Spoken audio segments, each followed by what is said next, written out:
Lieldienām ir būtiska nozīme ne tikai latviešu gadskārtu griezumā, bet arī kristīgajā pasaulē.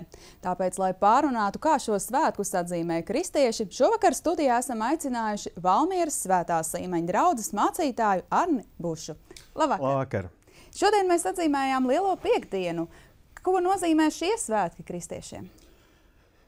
Ziņu pārraidē to noteikti ir grūti pilnībā izstāstīt, bet, lai mums rastos kaut maza nojausma, es gribētu atgādināt no vecās derības vienu principiāli un smagi saprotamu un grūtu stāstu, kur kādam vīram Ābrahamam Dievs pajautā ziedot savu dēlu, un Ābrahāms ir gatavs šim ziedojumam. Viņš ved savu zēnu uz kādu kalnu, kuru Dievs viņiem ir iepriekš norādījis, lai viņi tur ziedotu Dievam par godu. Un pat tad, kad malka jau ir sakrauta, zēns uzguldīts uz šī altāra, un Ābrahāms paceļ savu nazi, lai nokautu zēnu. Dievs viņu aptur un liek zēnu vietā nolikt aunu, kas turpat blakus ir ieķēries ērkšķos ar saviem ragiem.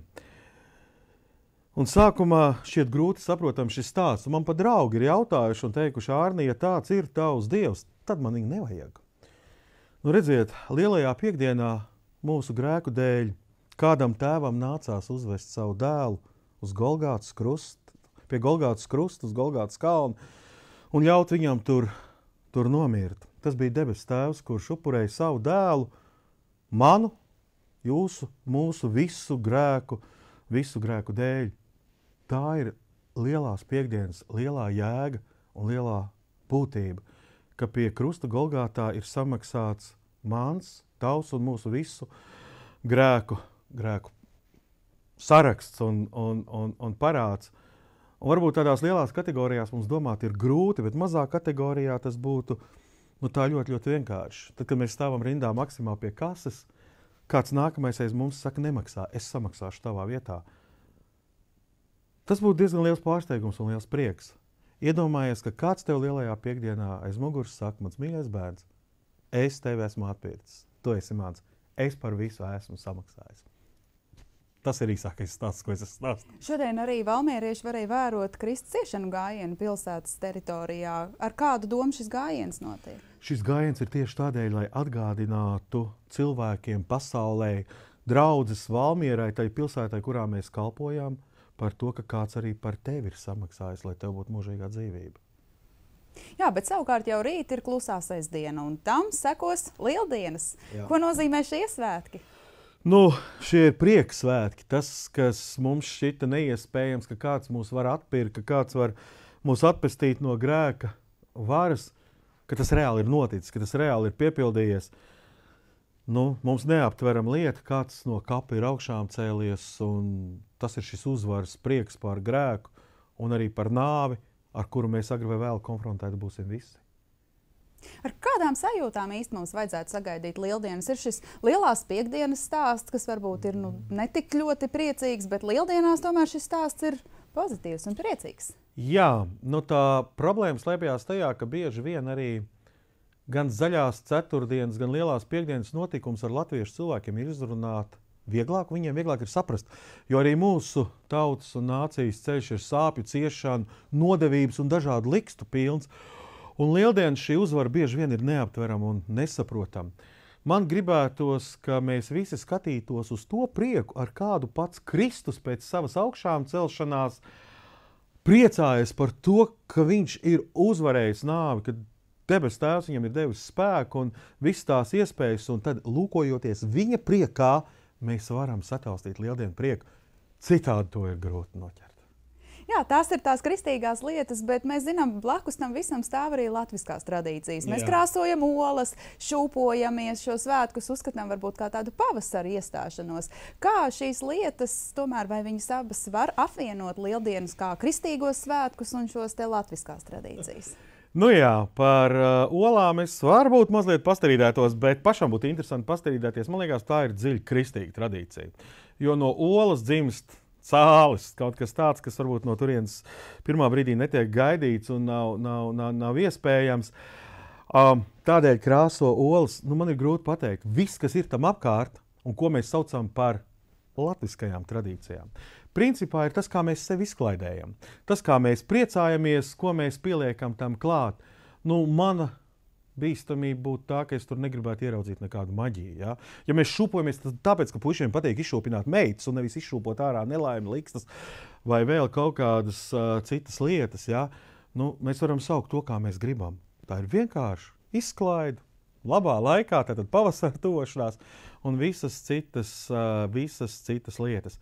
Negribu noniecināt. Tautas tradīcijas ir tautas tradīcijas. Tām ir sava vērtība un tāda noteikti viņa arī ir. Bet tas nav saistīts ar garīgumu. Tas nav saistīts ar garīgumu. Bet vai tas būtu pieņemami? Mēs aizejam uz lieldienu dievkalpojumu un pēc tam dodamies, nezinu, dabā, meklējam šīs zālītes, krāsojam olas vai dodamies šūpoties? Protams. Ja mēs šajās lietās neieliekam neko mistisku, neko garīgu, ka tās mūs nekalpina, un ja tu nepareizi izšūposies vai nepareizi olu nokrāsosi vai vēl kaut ko, tad tas būs tā kā lāsts, vai ja tu kaut ko izdarīsi pareizi, tad tas būs tā kā svētība. Tur tā nav iekšā. Tā ir mūsu izklaide. Daudziet olas, ejiet dabā, šūpojieties, izbaudiet to laiku, un jā, tā ir izklaide. Bet ieraudzīt to jēgu vai to būtību, kad kāds par kaut ko ir samaksājis manā un tavā vietā. Bet tas, ko samaksāja, bija dēla nāve. Ja? Un tas ir svarīgi. Ja to ierauga, tad visas pārējās lietas apkārt kļūst perifēras. Kā jūs pats gatavojaties lieldienām un sagaidat šos svētkus? Labs jautājums. Tajā nozīmē, ka... Jums noteikti ir daudz darba. Jā, tā ir tā problēma. Mēs savā starpā mācītāji bieži vien jokojam un sakām, Kristus augšām cēlies, bet mācītājs ir gandrīz miris. Ir daudz dievkalpojumu, ir daudz tikšanās ar cilvēkiem, ir intervijas, ir visādas lietas. Tas ir patīkams laiks tādēļ, ka šī laikā tu vari to stāstīt, tu vari to sludināt, tu vari to cilvēkiem teikt, un viņi arī kaut kādā veidā ir atvērti un gatavi uzklausīt. Un tas ir tāds divvirziena ceļš. No vienas puses fiziski tu nogursti, bet no otras puses tas, ko tu dari, ir tavs sūtība. Un, ģimenei, protams, jāatvainojās. Brokastis ļoti agras, vakariņas ļoti vēlas, un kopā pavadītais laiks ļoti, ļoti, ļoti mazs, bet visādi citādi, ja tu sajūti to būtību iekšā, un tu vari šo vēstu nest, nu arī tas dod spēku. Jā, kā jūs redzat, tiešām vai cilvēki pievēršās šai kristīgai ticībai, nezinu, nāk uz lieldienu dievkalpojumiem, to visu dara, vai tas ir aktuāli? Nu, cilvēks jau nav mainījies no Romas laikiem. Maize un izsprieces, ja? Cilvēka būtība ir un paliek tāda, kāda viņa ir. Bet tā ir īpaša Dieva dāvana, un mums to vajadzētu pašiem arī meklēt vairāk nekā lieldienu olas, proti ticība. Tu vari ieraudzīt, un tad tu vari noticēt. Un ja tu to meklē, tu atradīsi, ja tu klaudzini, tev tiks atvērts. Bēda ir tā, ka mēs bieži vien lietas gribam uztvert tādā ļoti virspusējā slānī. Es salīdzinātu, tas ir tā kā tu nostājies pie okeāna. Ja? Tu vari priecāties pa okeāna viļņiem par to plašumu, bet pavisam kaut kas cits ir, ka tu vari pabraukt okeānā iekšā un ienirt un ieraudzīt, kas ir tanīs dzīlēs. Un tas, ko es noteikti novēlētu, ir cilvēkiem kļūt pašiem dziļākiem, meklēt dziļāk, rakt dziļāk, dziļāks jautājums uzstādīt. Un tad arī būs pilnīgākas atbildes. Jā, jūs jau iepriekš minējāt, ka lieldienas ir tāds saspringts laiks. Dievkalpojumi Valmieras Svētās Līmeņa baznīcā daudz būs šajos svētkos? Nu, ja runā par ciešanu nedēļu, tad viņi ir pilni ar daudz un dažādiem pasākumiem, bet krusta ceļš bija zaļajā ceturtdienā, bija dievkalpojums.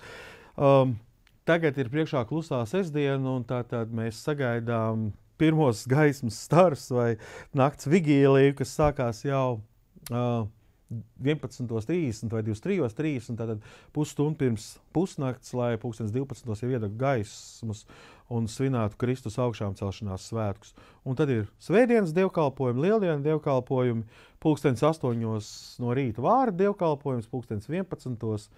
Tātad pilnais dievkalpojums ar svēto vakarēdienu, otrās lieldienas 10:00 veco ļaužu dievkalpojums, un tad dievkalpojumi pansionātos Pārgaujā un pilsētā. Būs arī kādi koncerti baznīcā? Baznīcā šobrīd nebūs koncerti. Ja nemaldos, koncerts ir kultūras centrā. Es nepateikšu precīzi laiku, bet tā ir klusā sestdienas koncerts, adventistu draudzes tur muzicē.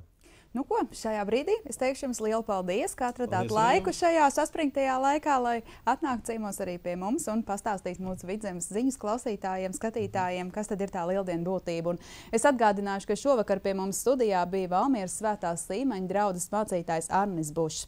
Bet mēs jau turpinām Vidzemes ziņas.